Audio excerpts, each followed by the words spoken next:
Hi, welcome to another edition of Transparency in Government. Once again, we are here with our town manager, Kevin Smith, and Kevin will be updating us on what's going on around town. And today we have Richard Canuel, who is what is your official title? Building inspector? Oh, goodness. Or is it longer now? Senior building inspector. Senior building, he's not really old, but he's the senior building inspector. And we'll be talking about the areas of Londonderry life that he is responsible for and has to take care of for us.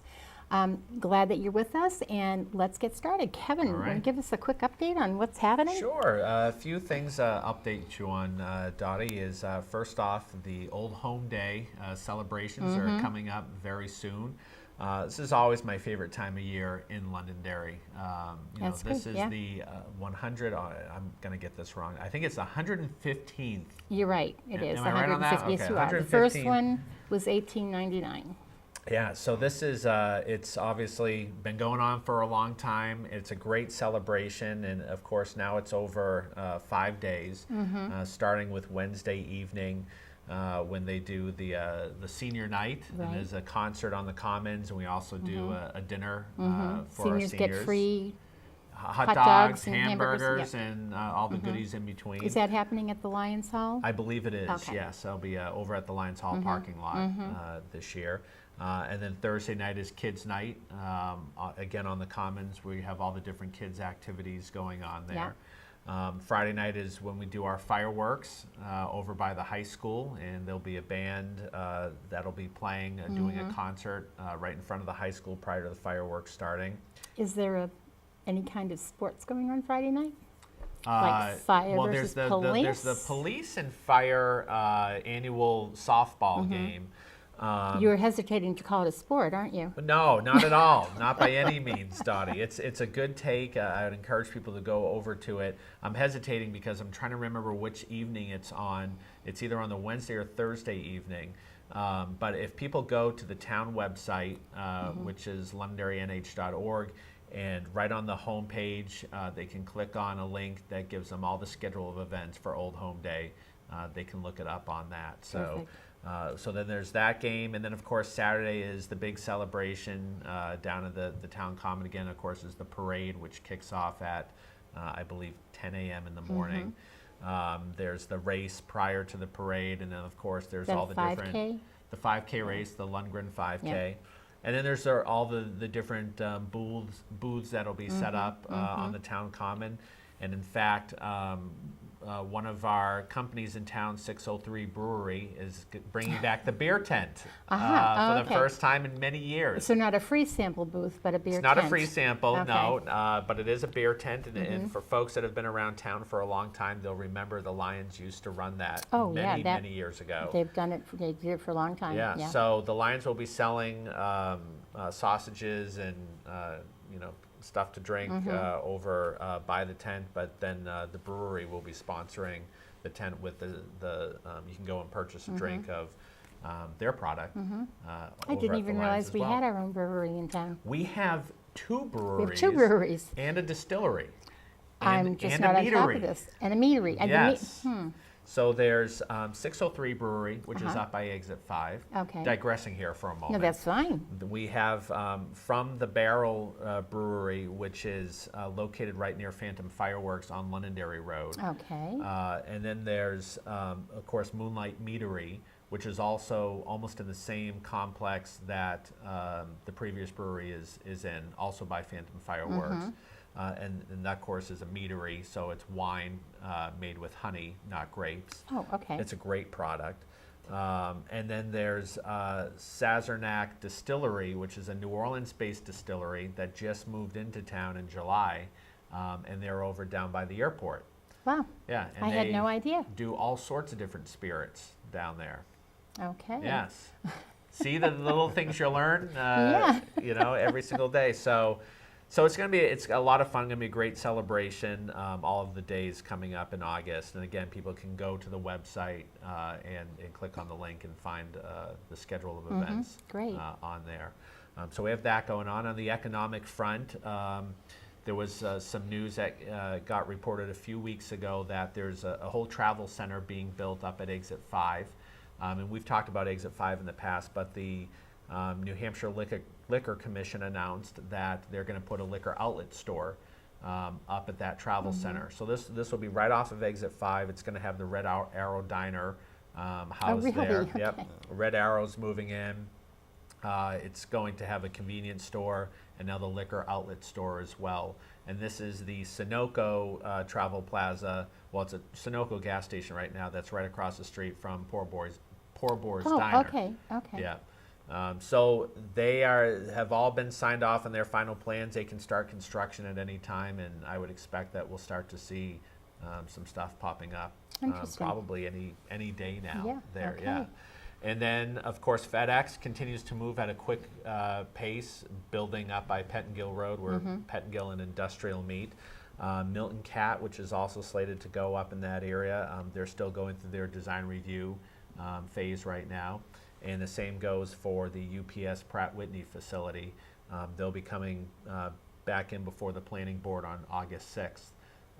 And I think they're hoping to look for final approval at that point, because they're looking to start getting under construction soon as well. There's a lot going on. There is a lot going on, and that's all of the commercial related stuff. There's a lot of new residential buildings going up as well. And so there's a lot of activity going on in town right now. No on time that to get front. bored. No time to get bored at all, no. The other thing, too, I want to point out to folks, if they're not aware, is if you go on our website and look under tools, town tools, there's a couple of really neat functions that people can use and utilize. And again, some folks may not know it's on there. One is we have, you can look up any assessment of any property in town using, it's called Patriot Systems, but you can go on there and look up different property assessments, and many folks may not know that's online, but it's a good tool to utilize. And we also have a new GIS mapping system called MapGeo. The old one we had was outdated and very clunky. If you wanted to really look at conservation maps, topography, and look at different parcels, who owns the parcels in town. Well, now this new MapGeo, it's very, very user-friendly, and it's a great tool. Again, if anyone wants to go on and look up a particular parcel of land, find out who the owners are on it, find out what easements are on it. You can look at who the abutters are. It's just if sewer runs through it as well. Great tool for people to use. Interesting. And that's under again the GIS icon on the website. So it's I think a very helpful tool. I have noticed on the website that there's a lot more information on the home page now. That Yeah, you well, can click through and get yeah. more information. I think that's great, so you don't have to go searching for the subject you want. Right. It's there. Yeah, we try to keep it fresh and up to Yeah. date and put pertinent and important information on the homepage. It's appreciated. Yeah, absolutely. And if people have any ideas for improvements, we're always, looking for feedback on that. So they can certainly call my office or, call any of the departments and offer their suggestions. Okay. Yeah. So with that, I guess I will formally introduce Yes. our building inspector, though I know he kind of chuckled when you asked him what his official title was, Just go because he ahead does on. a whole lot more than just being the senior building inspector, and he can talk about that. But Richard does, anyone that's had to work with Richard in his office, they do a phenomenal job doing all of the different code enforcement here in town, and are very helpful and resourceful when people going to try to find out information about what do they need to pull a permit for, what don't they need a permit for. And it is best to ask. Don't just assume you don't Absolutely. need one. Yeah. If you have any doubt, I always tell people, because some folks, I'll see folks around town that say, hey, I'm thinking of doing this. Do I need to go and ask for a permit? And I say, you know what? Always best to go in and ask the question, rather than to find out afterwards that you were should supposed have, to yeah. do it and that, there's things wrong with what you did. So, but anyway, I will let Richard talk about his department and what they primarily do on a weekly basis, Okay. and I'm sure there'll be some questions along the way. A day in the life of. Yeah, a day in the life. Oh goodness, where do I start? Well, basically our responsibility is the health and welfare, safety of the public. That's pretty much it in a nutshell. You talk about people asking, do they need a permit? A lot of times, the building department is usually someone's last stop. They get all the planning done, they get a contractor lined up, select materials and so forth, and people are aware that they need a building permit, but usually wait until they're at that point to start before they Right. come and visit the building department.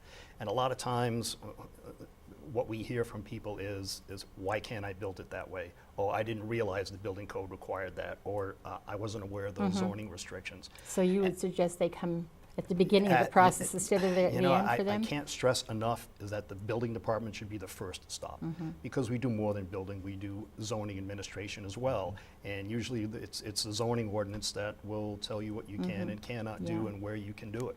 And a lot of times it doesn't happen until they come to our department for a thing, building yeah. permit, and then they find that, oh goodness, now I've got to stall my project. It's I've already got a contractor ready to start. And Yeah.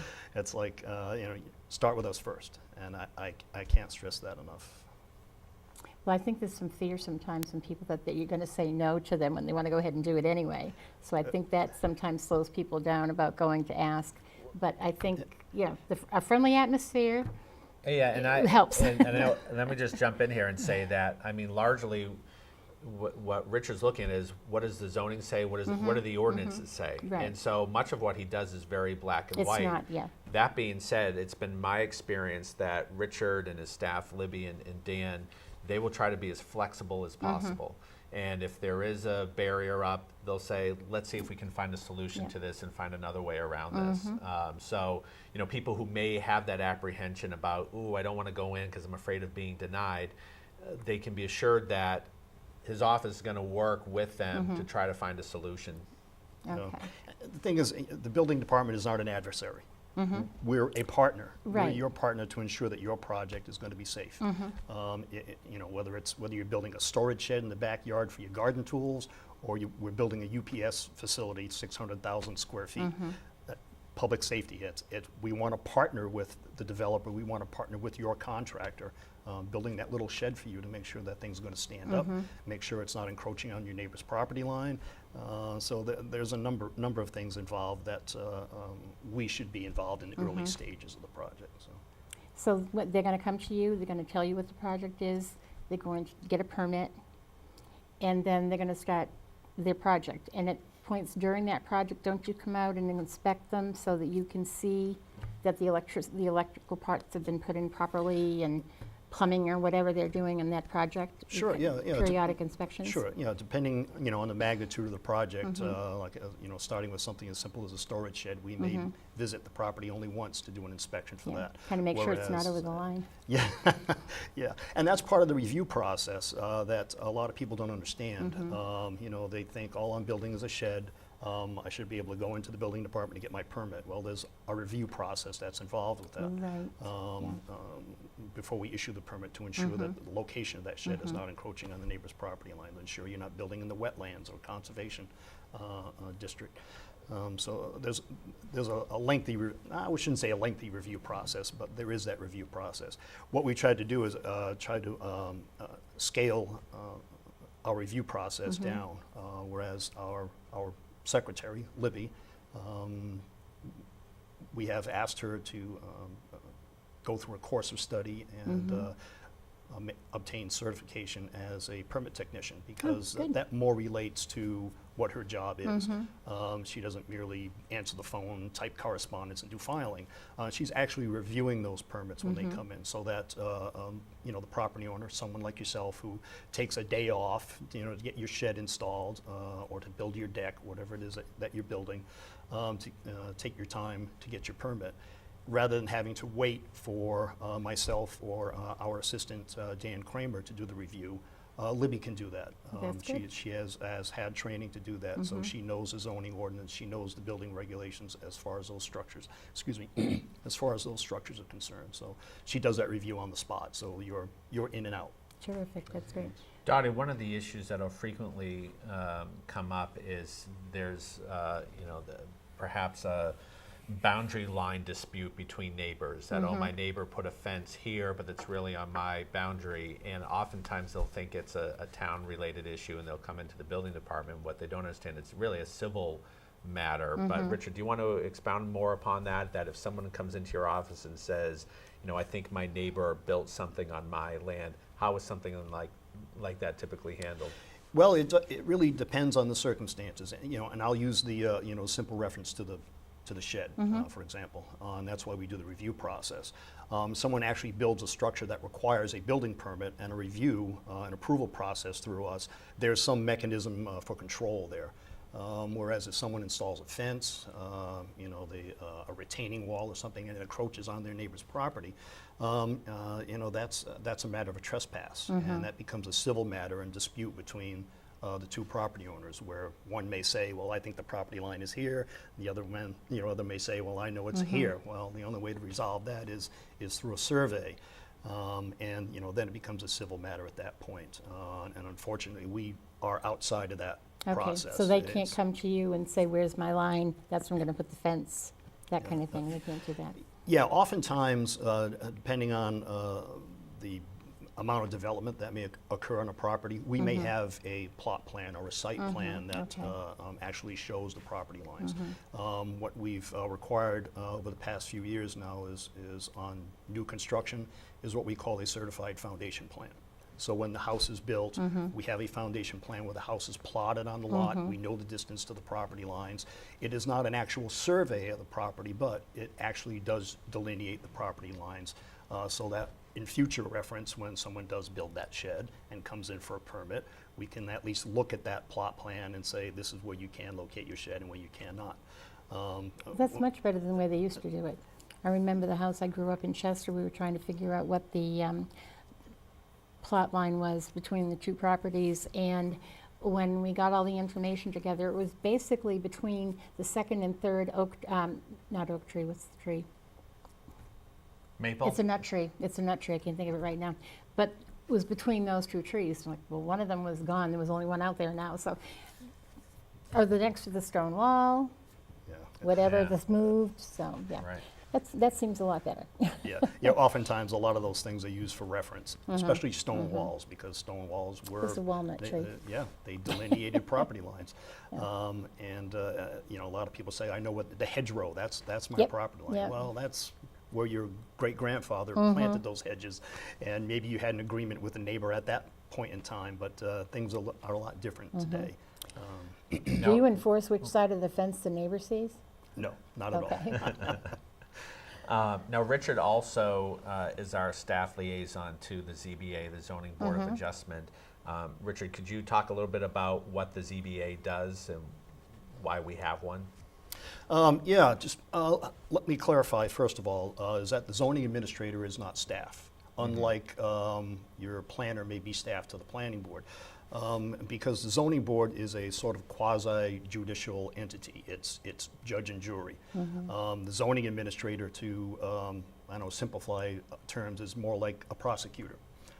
Someone who is violating the zoning ordinance, I may issue them a notice of violation, or I may deny a permit because it violates the zoning ordinance requirements.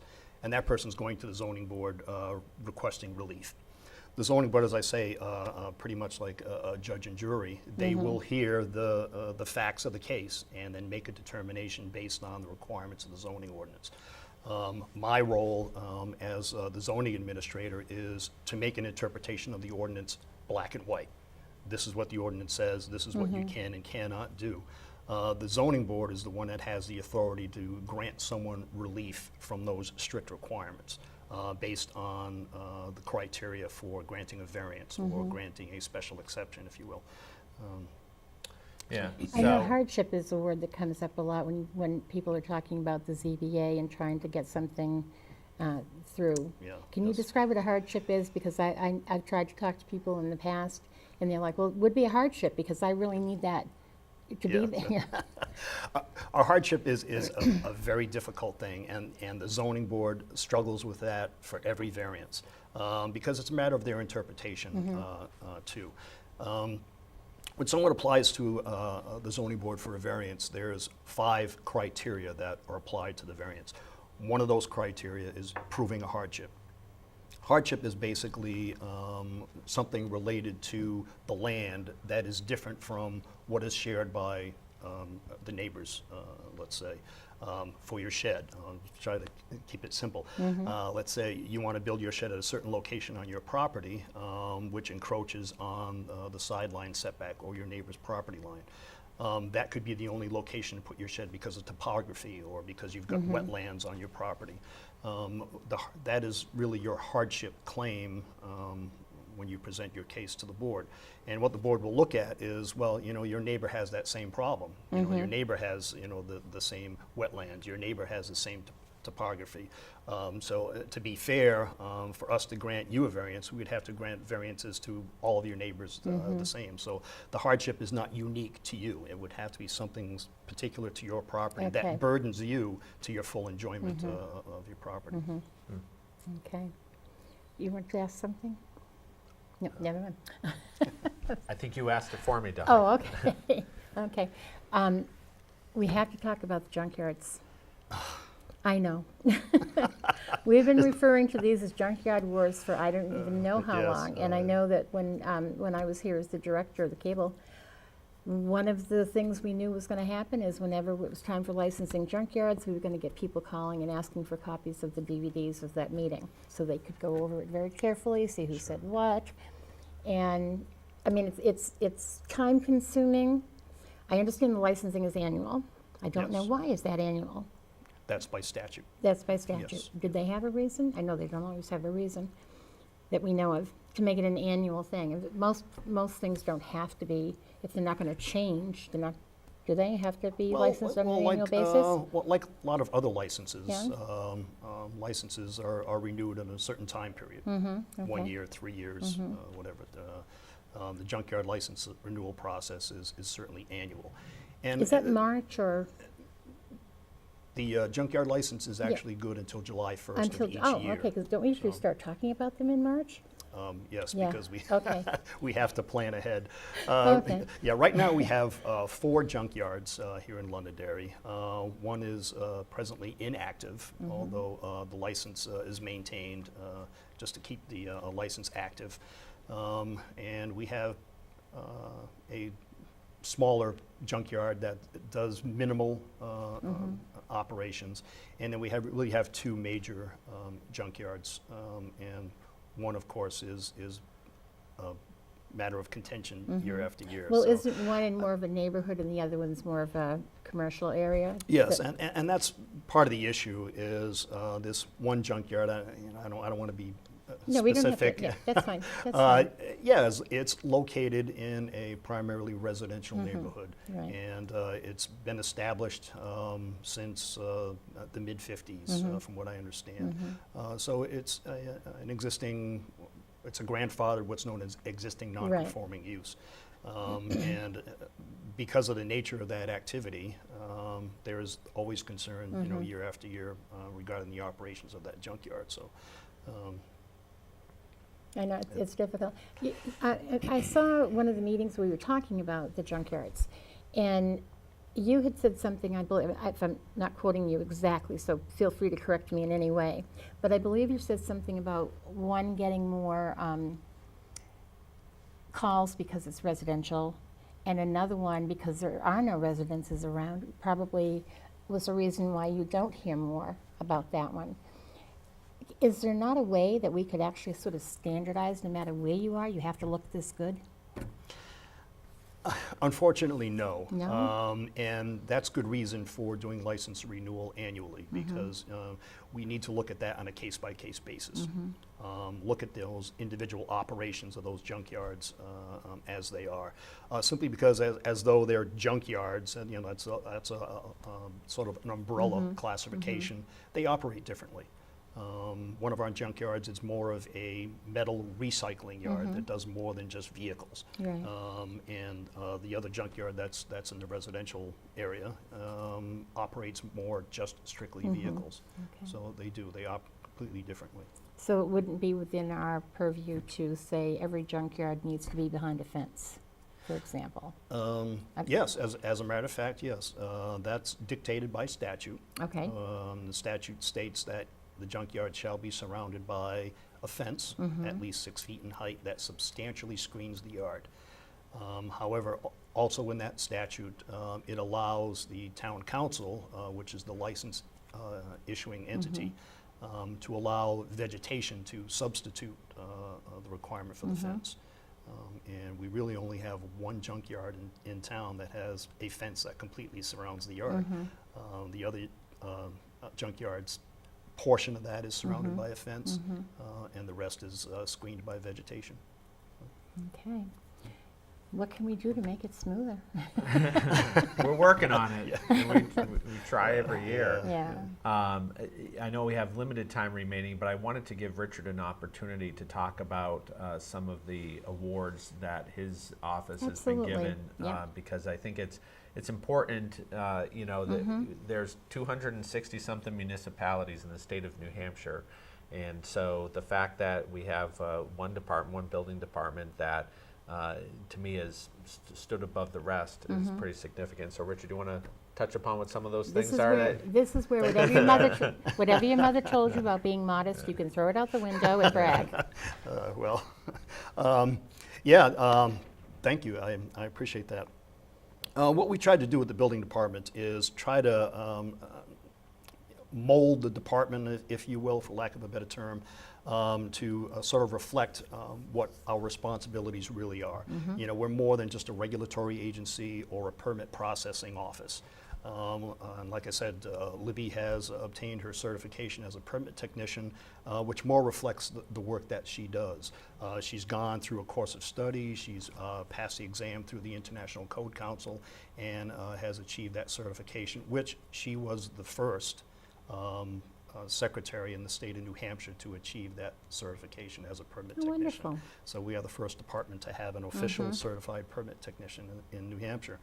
Aside from that, our assistant building inspector, Dan Kramer, although it was a prerequisite for his employment, is that he had to obtain his certification as a commercial building inspector. He's taken that initiative and he's followed through and he's obtained that certification. So with that, his certification, with Libby's certification, and the certifications that I have, we have been honored by the International Code Council as a 100% staff certified department. The first department in the state of New Hampshire to be fully certified as far as our staff goes. There are, I think, 2 other departments now that are 100% certified, but we were the first. First to have a certified permit technician, and first to have all our staff certified. So, Very good. Yeah, it says a lot. I mean, it you know, not only adds credibility to us as individuals, it adds credibility to the department and the town as well. You know, and it shows that you know, there is a level of professionalism that we bring forth. So what about you? What about me? Awards. I mean, I know you've gotten awards. Yes, I have. Richard's very modest. I don't, talking about it. I don't like talking about myself.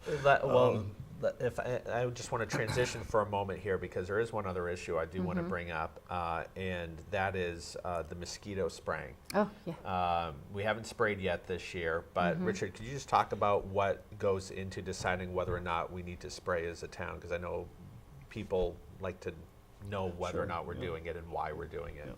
Yeah. Well, our mosquito control program is again in full swing this year. Our mosquito control, control contractor right now is in the process of larviciding and doing testing. They've taken test traps and batches to the state for testing. At this point in time, there are no positive test results for either triple E or West Nile virus in any of the communities in New Hampshire. Considering we had a rather wet spring, yeah, that's good news. So what we've done in the past is we judge whether we're going to spray or not during the old home activities and school activities during that period. is if there are any test results in our neighboring communities. We may not have any positive test results here in Londonderry, but if we Those discover bugs just don't go by the they don't know where the boundaries lines, are. no. That's right. So if a positive test result is discovered, say in Manchester or Derry, as a precaution, we will spray. Okay. And then, of course, if we have a positive test result here in Londonderry, And what should people be doing at their homes? what people should be doing at their homes, I cannot stress enough for people to take personal precautions. Standing water? Yeah, anything that has standing water, a bird bath, for example. It's nice to be able to provide water for the birds and other animals, but the best thing to do is to keep that refreshed. Get rid of the old water, refresh that on a daily basis, or keep it empty. Anything, you've got a wheelbarrow in the yard, turn it over so that it doesn't collect water. It does not take much water at all for mosquitoes to breed. And anything that will collect water will be a breeding ground for mosquitoes. If you want to keep them away from your property, keep the water away. Of course, if you have a water body or wetlands on your property, you can't control that. And that's part of our mosquito control program is our mosquito control contractors going to all of those areas. If you've got wetlands on your property, they are visiting your property, whether you're aware of that or not. And they are doing larviciding treatment of those water bodies. Okay. Is there anything else you want to share with us about the building department and permitting, and or you think we're all set? Just come see us first. Okay. Yeah, it's very important. Yeah, whether you're a small builder or a large developer. And granted, if you're a large developer, we usually have an initial meeting with Richard, member of our planning staff, member of our engineering staff, also the fire code inspector, because we want to get everybody's input right from the get-go, Right. rather than someone talking to only one of the staff members and thinking, oh, this is great, we're going to go build tomorrow, Yeah, and then they go yeah. down to Richard's office and find out, you're not going to be building tomorrow. Hold So on. we like to get it all on the table first, Yes, makes sense. and figure out how feasible it is, and we want to work with everyone. Okay. Well, Sounds friendly. Yeah. That's good. It is. That's good. Absolutely. Yeah, So, I- go ahead. Yeah, I just want to add that the building department would not be the department that it is if it was not for my staff. Libby, of course, I mean, she's been here in the building department, I think, 28 years now. So she really knows the ins and outs of the town.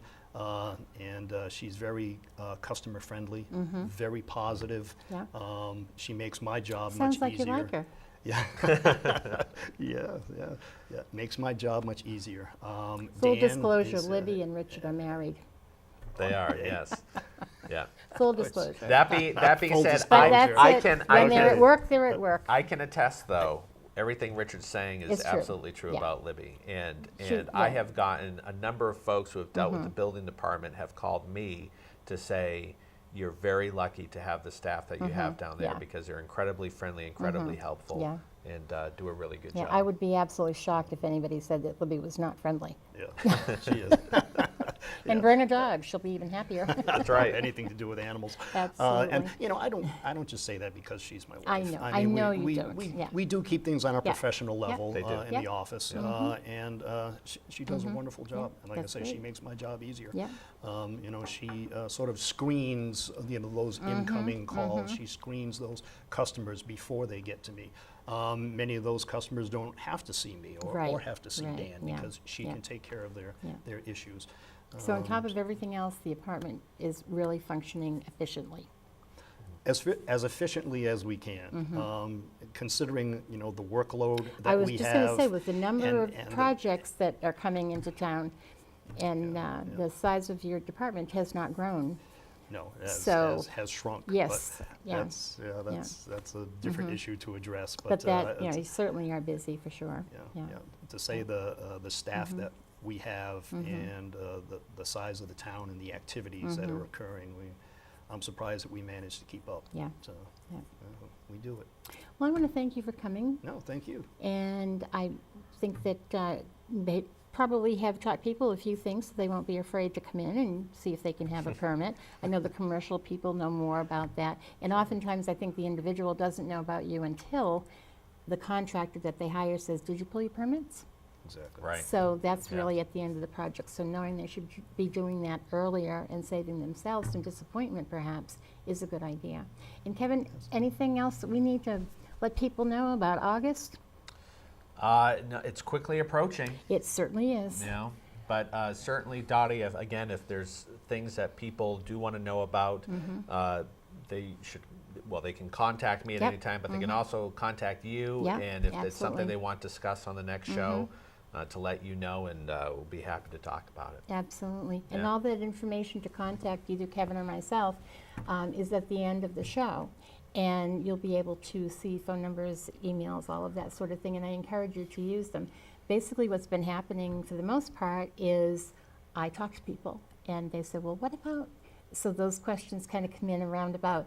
But we'd love to hear from you directly, and if you call here at the studio, Erin will certainly put you in touch with me, and we'll get your questions answered too.